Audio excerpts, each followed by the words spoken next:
ಸ್ನೇಹಿತರೆ, ನ್ಯೂಸ್ ಶೋಗೆ ಸ್ವಾಗತ. ನಾನು ಶಾಂತ. ಟಿ20 ವಿಶ್ವಕಪ್ನಲ್ಲಿ ಚಾಂಪಿಯನ್ ಆದ ಟೀಂ ಇಂಡಿಯಾ ಆಟಗಾರರಿಗೆ ಇಡೀ ಜಗತ್ತೇ ಶುಭ ಕೋರ್ತಾ ಇದೆ. ಟ್ರೋಫಿ ಗೆದ್ದು ತವರಿಗೆ ಮರಳಿರೋ ಮನೆ ಮಕ್ಕಳಿಗೆ ಅದ್ದೂರಿ ಸ್ವಾಗತ ಕೂಡ ಸಿಕ್ಕಿದೆ. ಖುದ್ದು ಪ್ರಧಾನಿ ನರೇಂದ್ರ ಮೋದಿ ಅವರೇ ಭೇಟಿ ಮಾಡಿ ವಿಶ್ ಮಾಡಿದ್ದಾರೆ. ಹೀಗೆ ಟೀಂ ಇಂಡಿಯಾದ ವಿಜಯ ಯಾತ್ರೆ ನಡುವೆಯೇ ಮತ್ತೊಂದು ಮಹಾ ಕದನಕ್ಕೆ ಟೈಮ್ ಫಿಕ್ಸ್ ಆಗಿದೆ. ಅದು ಕೂಡ ಭಾರತ ವರ್ಸಸ್ ಪಾಕಿಸ್ತಾನ ಫೈಟ್ ಎನ್ನುವುದೇ ವಿಶೇಷ. ಐಸಿಸಿ ಟಿ20 ವಿಶ್ವಕಪ್ 2024ರ ಟೂರ್ನಿಯಲ್ಲಿ ಮುಖಾಮುಖಿಯಾಗಿದ್ದ ಭಾರತ ಮತ್ತು ಪಾಕಿಸ್ತಾನ ತಂಡಗಳು ಮತ್ತೊಮ್ಮೆ ಸೆಣಸಾಟಕ್ಕೆ ಸಜ್ಜಾಗಿವೆ. ಹಾಗಾದರೆ ಪಂದ್ಯ ಯಾವಾಗ ನಡೆಯುತ್ತೆ, ಎಲ್ಲಿ ನಡೆಯುತ್ತೆ ಅನ್ನೋ ಬಗೆಗಿನ ಇಂಟ್ರೆಸ್ಟಿಂಗ್ ಮಾಹಿತಿಯನ್ನು ನೀಡ್ತೇನೆ. ನೀವು ಸುದ್ದಿಯಾನದ ಸಬ್ಸ್ಕ್ರೈಬರ್ ಆಗೋದಕ್ಕೆ ಮರಿಬೇಡಿ.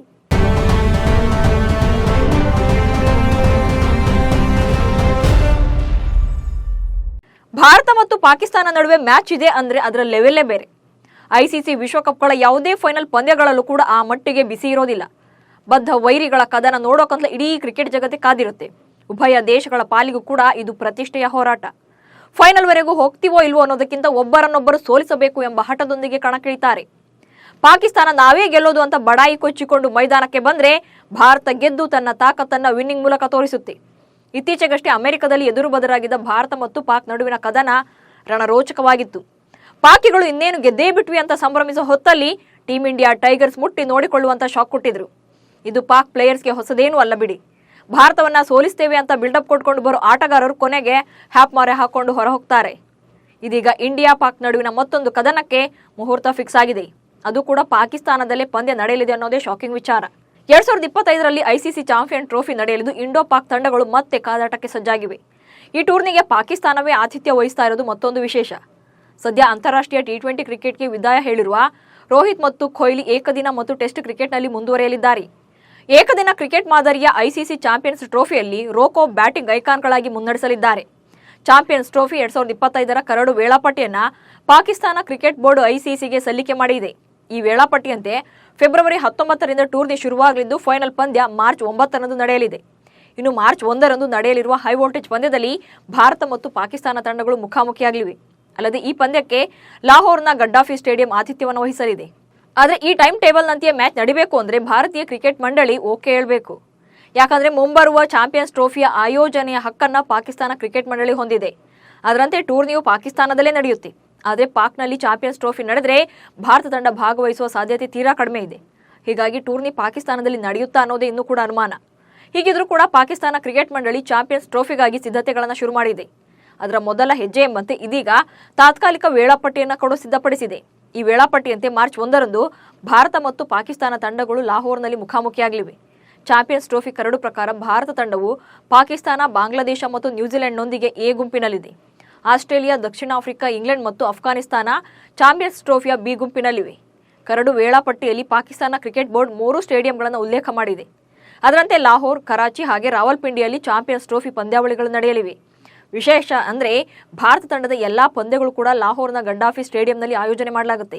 ಪಾಕಿಸ್ತಾನ ಕ್ರಿಕೆಟ್ ಬೋರ್ಡ್ ಭಾರತದ ಪಂದ್ಯಗಳನ್ನು ಒಂದೇ ಸ್ಟೇಡಿಯಂನಲ್ಲಿ ನಡೆಸೋಕೆ ನಿರ್ಧರಿಸಿದ್ದು, ಈ ಮೂಲಕ ಟೀಂ ಇಂಡಿಯಾ ಆಟಗಾರರಿಗೆ ಎಲ್ಲಾ ರೀತಿಯ ಸುರಕ್ಷತೆಯನ್ನು ಒದಗಿಸಲು ಬದ್ಧ ಎಂದು ಐಸಿಸಿಗೆ ತಿಳಿಸಿದೆ. ಲಾಹೋರ್ನ ನಗರವು ಭಾರತದ ಗಡಿಗೆ ಸಮೀಪದಲ್ಲಿದ್ದು, ಇದರಿಂದ ಭಾರತೀಯ ಅಭಿಮಾನಿಗಳ ಪ್ರಯಾಣಕ್ಕೂ ಕೂಡ ಅನುಕೂಲವಾಗಲಿದೆ. ಈ ಮೂಲಕ ಟೀಂ ಇಂಡಿಯಾ ಅಭಿಮಾನಿಗಳ ಪಾಕ್ ಪ್ರಯಾಣಕ್ಕೂ ಕೂಡ ಅನುಕೂಲ ಕಲ್ಪಿಸಲು ಪಾಕಿಸ್ತಾನ ಕ್ರಿಕೆಟ್ ಬೋರ್ಡ್ ಮುಂದಾಗಿದೆ. ಪಾಕಿಸ್ತಾನದಲ್ಲಿ ಚಾಂಪಿಯನ್ಸ್ ಟ್ರೋಫಿಗೆ ಸಿದ್ಧತೆ ಮಾಡಿಕೊಳ್ತಿದೆ ನಿಜ. ಆದರೆ ಪಾಕ್ನಲ್ಲಿ ನಡೆಯೋ ಈ ಫೈಟ್ಗೆ ಬಿಸಿಸಿಐ ಒಪ್ಪಿಗೆ ನೀಡಲಿದೆಯಾ ಎಂಬುದೇ ಈಗ $1 ಮಿಲಿಯನ್ ಪ್ರಶ್ನೆ.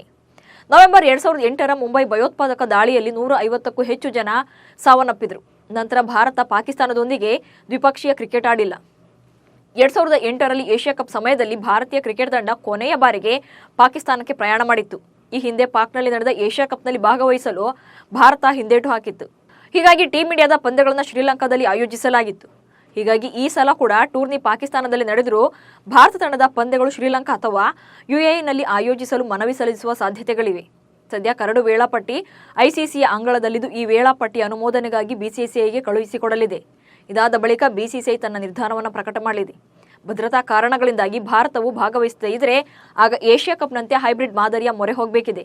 ಹೀಗಾಗಿ ಭಾರತ ತಂಡ ಪಾಕ್ನಲ್ಲಿ ಆಡಲಿದೆಯಾ ಅಥವಾ ಬಿಸಿಸಿಐ ಒತ್ತಾಯಕ್ಕೆ ಮಣಿದು ಟೂರ್ನಿ ಪಾಕ್ನಿಂದಲೇ ಶಿಫ್ಟ್ ಆಗಲಿದೆಯಾ ಅನ್ನೋದನ್ನ ಕಾದು ನೋಡಬೇಕು.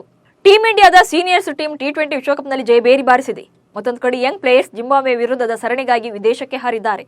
ಶುಭ್ಮನ್ ಗಿಲ್ ನೇತೃತ್ವದ ತಂಡವು ಜುಲೈ 6ರಿಂದ 5 ಪಂದ್ಯಗಳ ಟಿ20 ಸರಣಿಯನ್ನು ಆಡಲಿದೆ. ಇಲ್ಲಿ ಒಂದು ವಿಶೇಷ ಅಂದರೆ ಟಿ20 ವಿಶ್ವಕಪ್ ಭಾಗವಾಗಿದ್ದ ಆಟಗಾರರು ಈ ಸರಣಿಗೆ ಆಯ್ಕೆಯಾಗಿಲ್ಲ. ಸದ್ಯ ಟಿ20 ಅಂತಾರಾಷ್ಟ್ರೀಯ ಫಾರ್ಮೆಟ್ಗೆ ರೋಹಿತ್ ಕೊಹ್ಲಿ ಹಾಗೆ ಜಡೇಜಾ ನಿವೃತ್ತಿ ಘೋಷಣೆ ಮಾಡಿದ್ದಾರೆ. ಉಳಿದಂತೆ ಸೂರ್ಯಕುಮಾರ್ ಯಾದವ್, ಹಾರ್ದಿಕ್ ಪಾಂಡ್ಯ, ರಿಷಬ್ ಪಂತ್ ಸೇರಿದಂತೆ ಪ್ರಮುಖ ಆಟಗಾರರಿಗೆ ವಿಶ್ರಾಂತಿ ನೀಡಲಾಗಿದೆ. ಜಿಂಬಾಬ್ವೆ ಸರಣಿಗೆ ವಿಶ್ವಕಪ್ ತಂಡದಿಂದ ಯಶಸ್ವಿ ಜೈಸ್ವಾಲ್, ಸಂಜು ಸ್ಯಾಮ್ಸನ್ ಅವರಿಗೆ ಅವಕಾಶ ನೀಡಲಾಗಿತ್ತು. ಆದರೆ ನಿತೀಶ್ ಕುಮಾರ್ ರೆಡ್ಡಿ ಗಾಯಗೊಂಡಿದ್ದರಿಂದ ಅವರ ಬದಲಿಗೆ ಶಿವಮ್ ದುಬೆ ಅವರನ್ನು ಸೇರ್ಪಡೆ ಮಾಡಲಾಗಿತ್ತು. ಇದೀಗ ಮತ್ತೆ ತಂಡದಲ್ಲಿ ಕೆಲ ಚೇಂಜಸ್ ಆಗಿದೆ. ಸಂಜು ಸ್ಯಾಮ್ಸನ್, ಶಿವಮ್ ದುಬೆ ಮತ್ತು ಜೈಸ್ವಾಲ್ ಭಾರತಕ್ಕೆ ಮರಳೋದು ಡಿಲೇ ಆಗಿದ್ದರಿಂದ ಬದಲಿ ಆಟಗಾರರಾಗಿ ಸಾಯಿ ಸುದರ್ಶನ್, ಜಿತೇಶ್ ಶರ್ಮಾ ಮತ್ತೆ ಹರ್ಷಿತ್ ರಾಣಾ ಅವರನ್ನು ಆಯ್ಕೆ ಮಾಡಲಾಗಿದೆ. ಆದರೆ ಇಷ್ಟೆಲ್ಲ ಬೆಳವಣಿಗೆಗಳ ನಡುವೆ ಕೂಡ ಅದೊಬ್ಬ ಆಟಗಾರನನ್ನ ಬಿಸಿಸಿಐ ಮರೆತೇ ಬಿಡ್ತಾ ಅನ್ನೋ ಅನುಮಾನ ಮೂಡಿದೆ. ಅದು ಇನ್ಯಾರು ಅಲ್ಲ, ಇಶಾನ್ ಕಿಶನ್ ಈ ಹಿಂದೆ ಟೀಂ ಇಂಡಿಯಾದಲ್ಲಿ ಬೆಂಕಿ ಬ್ಯಾಟಿಂಗ್ ಮಾಡ್ತಿದ್ದ ಆಟಗಾರ. ಭೀಕರ ಅಪಘಾತದ ಬಳಿಕ ರಿಷಬ್ ಪಂತ್ ಟೀಂ ಇಂಡಿಯಾಗೆ ಮರಳೋಕ್ಕೂ ಮುನ್ನ ಇಶಾನ್ ಟಿ20 ಸ್ವರೂಪದಲ್ಲಿ ಭಾರತದ ಮೊದಲ ಆಯ್ಕೆಯ ವಿಕೆಟ್ ಕೀಪರ್ ಆಗಿದ್ರು. ಎಡಗೈ ಬ್ಯಾಟರ್ ಇಶಾನ್ ಕಿಶನ್ ಯಾವ ಕ್ರಮಾಂಕದಲ್ಲಿ ಬೇಕಾದರೂ ಸಲೀಸಾಗಿ ಬ್ಯಾಟ್ ಬೀಸಬಲ್ಲರು. ಆದರೂ 2023ರ ಏಕದಿನ ವಿಶ್ವಕಪ್ ನಂತರ ಇಶಾನ್ ಐಸಿಸಿ ಟಿ20 ಪಂದ್ಯಗಳಿಗೆ ತಯಾರಿ ನಡೆಸಲು ಭಾರತ ಹೊಂದಿದ್ದ 11 ಟಿ20 ಪಂದ್ಯಗಳಲ್ಲಿ ಕೇವಲ 3 ಪಂದ್ಯಗಳನ್ನು ಮಾತ್ರ ಆಡಿದ್ರು. ಆಸ್ಟ್ರೇಲಿಯಾ ವಿರುದ್ಧ ಸತತ ಅರ್ಧಶತಕ ಬಾರಿಸಿದ್ರು ಕೂಡ ಇಶಾನ್ ಬಿಸಿಸಿಐ ಶಿಸ್ತು ಪಾಲಿಸದ ಕಾರಣಕ್ಕೆ ಸೈಡ್ಲೈನ್ ಆಗಿದ್ರು. ಬಳಿಕ ಜಿತೇಶ್ ಶರ್ಮಾ ಮೊದಲ ಆಯ್ಕೆಯ ವಿಕೆಟ್ ಕೀಪರ್ ಆಗಿ ಆಯ್ಕೆಯಾಗಿದ್ರು. ಆ ಬಳಿಕ ಇಶಾನ್ ಅಂತಾರಾಷ್ಟ್ರೀಯ ಕ್ರಿಕೆಟ್ಗೆ ಕಂಬ್ಯಾಕ್ ಮಾಡಲೇ ಇಲ್ಲ. ಜಾರ್ಖಂಡ್ನ ರಣಜಿ ಟ್ರೋಫಿ ಪಂದ್ಯಗಳಲ್ಲಿ ಹಾಜರಾಗುವಂತೆ ಬಿಸಿಸಿಐ ಇಶಾನ್ಗೆ ಸೂಚನೆ ನೀಡಿತ್ತು. ಆದರೆ ಇಶಾನ್ ಆದೇಶಗಳನ್ನು ಪಾಲಿಸಲೇ ಇಲ್ಲ. ಕದ್ದು ಮುಚ್ಚಿ ಐಪಿಎಲ್ಗೆ ಅಭ್ಯಾಸ ಶುರು ಮಾಡಿದರು. ಹೀಗಾಗಿ ಬಿಸಿಸಿಐ ಕೆಂಗಣ್ಣಿಗೆ ಗುರಿಯಾಗಬೇಕಾಯಿತು. ಇದಾದ ನಂತರ ಇಶಾನ್ ಅವರನ್ನ ಟಿ20 ವಿಶ್ವಕಪ್ ತಂಡಕ್ಕೂ ಕೂಡ ಕಡೆಗಣಿಸಲಾಗಿತ್ತು. ಈಗ ಜಿಂಬಾಬ್ವೆ ಸರಣಿಯಿಂದಲೂ ಕೂಡ ಕೈಬಿಡಲಾಗಿದೆ. ಈ ಎಲ್ಲ ಬೆಳವಣಿಗೆಗಳನ್ನು ನೋಡ್ತಿದ್ರೆ ಇಶಾನ್ ಅಂತಾರಾಷ್ಟ್ರೀಯ ಕ್ರಿಕೆಟ್ಗೆ ಕಂಬ್ಯಾಕ್ ಮಾಡ್ತಾರೋ ಇಲ್ವೋ ಎಂಬ ಬಗ್ಗೆ ಅನುಮಾನ ಮೂಡಿದೆ. ಸದ್ಯ ಜಿಂಬಾಬ್ವೆ ಸರಣಿಗೆ ಐಪಿಎಲ್ನಲ್ಲಿ ಮಿಂಚಿದ ಆಟಗಾರರಿಗೆ ಅವಕಾಶ ನೀಡಲಾಗಿದೆ. ಈ ವರ್ಷದ ಆರಂಭದಲ್ಲಿ ಟೆಸ್ಟ್ ಕ್ರಿಕೆಟ್ಗೆ ಪದಾರ್ಪಣೆ ಮಾಡಿದ ಧ್ರುವ್ ಜುರೇಲ್ ಆರಂಭಿಕ 3 ಪಂದ್ಯಗಳಿಗೆ ಸ್ಯಾಮ್ಸನ್ ಅನುಪಸ್ಥಿತಿಯಲ್ಲಿ ಕೀಪಿಂಗ್ ಕರ್ತವ್ಯ ವಹಿಸಿಕೊಳ್ಳುವ ಸಾಧ್ಯತೆ ಇದೆ. ಜಿತೇಶ್ ಬ್ಯಾಕಪ್ ಆಯ್ಕೆಯಾಗಿ ಕಣಕ್ಕಿಳಿಯುವ ಸಾಧ್ಯತೆ ಕೂಡ ಇದೆ. ಇಲ್ಲಿ ಇಶಾನ್ ಕಿಶನ್ ಅಷ್ಟೇ ಅಲ್ಲ, ಶ್ರೇಯಸ್ ಅಯ್ಯರ್ಗೂ ಕೂಡ ಚಾನ್ಸ್ ಸಿಕ್ಕಿಲ್ಲ. ಹೀಗಾಗಿ ಗೌತಮ್ ಗಂಭೀರ್ ಟೀಂ ಇಂಡಿಯಾ ಸಾರಥ್ಯ ವಹಿಸಿಕೊಂಡ ಬಳಿಕ ಈ ಇಬ್ಬರು ಆಟಗಾರರು ಕಂಬ್ಯಾಕ್ ಮಾಡುವ ಚಿಂತನೆಯಲ್ಲಿದ್ದಾರೆ. ರೇಣುಕಾಸ್ವಾಮಿ ಕೊಲೆ ಪ್ರಕರಣದಲ್ಲಿ ನಟ ದರ್ಶನ್ ಮತ್ತು ಗ್ಯಾಂಗ್ಗೆ ಜೈಲೇ ಗತಿಯಾಗಿದೆ. ಗುರುವಾರ ನ್ಯಾಯಾಂಗ ಬಂಧನದ ಅವಧಿ ಅಂತ್ಯವಾದ ಹಿನ್ನೆಲೆಯಲ್ಲಿ ವಿಡಿಯೋ ಕಾನ್ಫರೆನ್ಸ್ ಮೂಲಕ ಜಡ್ಜ್ ಮುಂದೆ ಆರೋಪಿಗಳನ್ನು ಹಾಜರುಪಡಿಸಲಾಗಿತ್ತು. ಜುಲೈ 18ರವರೆಗೆ ಆರೋಪಿಗಳ ನ್ಯಾಯಾಂಗ ಬಂಧನ ವಿಸ್ತರಿಸಿ ಕೋರ್ಟ್ ಆದೇಶ ನೀಡಿದೆ. ಮತ್ತೊಂದು ಕಡೆ ಇದೇ ಮೊದಲ ಬಾರಿಗೆ ದರ್ಶನ್ ಬಂಧನದ ಬಗ್ಗೆ ಮಾಜಿ ಸಂಸದೆ ಸುಮಲತಾ ಅಂಬರೀಶ್ ಪ್ರತಿಕ್ರಿಯೆ ನೀಡಿದ್ದಾರೆ. ಸೋಷಿಯಲ್ ಮೀಡಿಯಾದಲ್ಲಿ ಸುದೀರ್ಘ ಪತ್ರವೊಂದನ್ನು ಹಂಚಿಕೊಂಡಿದ್ದಾರೆ. ದರ್ಶನ್ ಸ್ಟಾರ್ ಮತ್ತು ಸೂಪರ್ ಸ್ಟಾರ್ ಆಗೋ ಮೊದಲು ನಾನು ಅವರನ್ನು 25 ವರ್ಷಗಳಿಂದ ನೋಡಿದ್ದೇನೆ. ಯಾವಾಗಲೂ ನನಗೆ ಮಗನಂತೆಯೇ ಇದ್ದಾರೆ. ದರ್ಶನ್ ಈ ಪ್ರಕರಣದಲ್ಲಿ ಆರೋಪಿಯಾಗಿದ್ದು ಇನ್ನೂ ಯಾವುದೂ ಕೂಡ ಸಾಬೀತಾಗಿಲ್ಲ ಅಥವಾ ಶಿಕ್ಷೆಯಾಗಿಲ್ಲ ಎಂದಿದ್ದಾರೆ. ಟಿ20 ವಿಶ್ವಕಪ್ ಗೆದ್ದ 5 ದಿನಗಳ ನಂತರ ಕೊನೆಗೂ ಟೀಂ ಇಂಡಿಯಾ ವಿಶ್ವಕಪ್ ಟ್ರೋಫಿಯೊಂದಿಗೆ ಭಾರತಕ್ಕೆ ಮರಳಿದೆ. ಬಳಿಕ ಟೀಂ ಇಂಡಿಯಾ ಆಟಗಾರರು ಪ್ರಧಾನಿ ನರೇಂದ್ರ ಮೋದಿ ಅವರನ್ನು ಭೇಟಿ ಮಾಡಿದರು. ಈ ವೇಳೆ ಚಾಂಪಿಯನ್ ತಂಡಕ್ಕೆ ಪ್ರಧಾನಿ ಮೋದಿ ವಿಶೇಷವಾಗಿ ಅಭಿನಂದನೆ ತಿಳಿಸಿದ್ದಾರೆ. ಮತ್ತೊಂದು ಕಡೆ ಚಾಂಪಿಯನ್ ಆಟಗಾರರು ಮುಂಬೈನಲ್ಲಿ ವಿಜಯ ಯಾತ್ರೆಗೆ ತೆರಳುವ ಮುನ್ನವೇ ಮಳೆ ಆರ್ಭಟಿಸಿದೆ. ಓಪನ್ ಬಸ್ನಲ್ಲಿ ಮುಂಬೈನ ನಾರಿಮನ್ ಪಾಯಿಂಟ್ನಲ್ಲಿರುವ ಏರ್ ಇಂಡಿಯಾ ಕಟ್ಟಡದಿಂದ ಪ್ರಾರಂಭವಾಗಿ ವಾಂಖೇಡೆ ಸ್ಟೇಡಿಯಂವರೆಗೂ ಕೂಡ ಓಪನ್ ಬಸ್ನಲ್ಲಿ ಯಾತ್ರೆಗೆ ಸಿದ್ಧತೆ ಮಾಡಿಕೊಂಡಿದ್ದ ವೇಳೆ ಮಳೆ ಅಬ್ಬರಿಸಿದೆ. ಮಳೆಯನ್ನು ಲೆಕ್ಕಿಸದೆ ಸಾವಿರಾರು ಸಂಖ್ಯೆಯಲ್ಲಿ ಅಭಿಮಾನಿಗಳು ಸೇರಿದ್ದಾರೆ. ಟಿ20 ವಿಶ್ವಕಪ್ ಕಿರೀಟಕ್ಕೆ ಭಾರತ ತಂಡವು ಮುತ್ತಿಕಲು ನೆರವಾದ ಯಾರ್ಕರ್ ಹಾಗೆ ಸ್ವಿಂಗ್ ಮಾಸ್ಟರ್ ಜಸ್ಪ್ರೀತ್ ಬುಮ್ರಾ ಅವರನ್ನ ಮಾಜಿ ವಿಕೆಟ್ ಕೀಪರ್ ದಿನೇಶ್ ಕಾರ್ತಿಕ್ ಕೊಂಡಾಡಿದ್ದಾರೆ. ಬುಮ್ರಾ ಕೊಹಿನೂರ್ ವಜ್ರಕ್ಕಿಂತ ಹೆಚ್ಚು ಎಂದು ಡಿಕೆ ಬಣ್ಣಿಸಿದ್ದಾರೆ. ಬುಮ್ರಾ ಬೌಲಿಂಗ್ ಕುರಿತು ಮಾತಾಡಿದ ದಿನೇಶ್ ಕಾರ್ತಿಕ್, ಬುಮ್ರಾ ಬೌಲಿಂಗ್ ಮಾಡ್ತಾ ಇದ್ದ ವೇಳೆ ನಾನು ಕಾಮೆಂಟ್ರಿ ಮಾಡ್ತಾ ಇದ್ದೆ. ಆಗ ಬುಮ್ರಾ ಕೊಹಿನೂರ್ ವಜ್ರಕ್ಕಿಂತ ಹೆಚ್ಚು ಮೌಲ್ಯ ಹೊಂದಿದ್ದಾರೆ ಎಂದು ಹೊಗಳಿದ್ದೆ.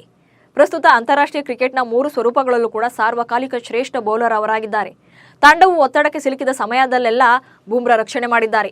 ಇದು ಬೇರೆ ಯಾರಿಂದಲೂ ಸಾಧ್ಯವಿಲ್ಲ ಎಂದು ಹೇಳಿದ್ದಾರೆ. ಪಾಕಿಸ್ತಾನದ ಆಟಗಾರರು ಆಟಕ್ಕಿಂತ ಬೇಡದ ವಿಚಾರಗಳಿಂದ ಸುದ್ದಿ ಮಾಡೋದೇ ಹೆಚ್ಚು. ಟಿ20 ವಿಶ್ವಕಪ್ಗೂ ಮುನ್ನ ಆರ್ಮಿ ಜೊತೆ ಕಠಿಣ ತರಬೇತಿ ಪಡೆದಿದ್ದ ಪ್ಲೇಯರ್ಸ್ ಬಳಿಕ ಟೂರ್ನಿಯಲ್ಲಿ ಮಖಾಡೆ ಮಲಗಿದ್ರು. ಸೊ ಈ ಪ್ಲಾನ್ ವರ್ಕೌಟ್ ಆಗಲಿಲ್ಲ ಅಂತ ಈಗ ಹಾಸಿಗೆ ಮೇಲೆ ಪ್ರಾಕ್ಟೀಸ್ ಶುರು ಮಾಡಿದ್ದಾರೆ.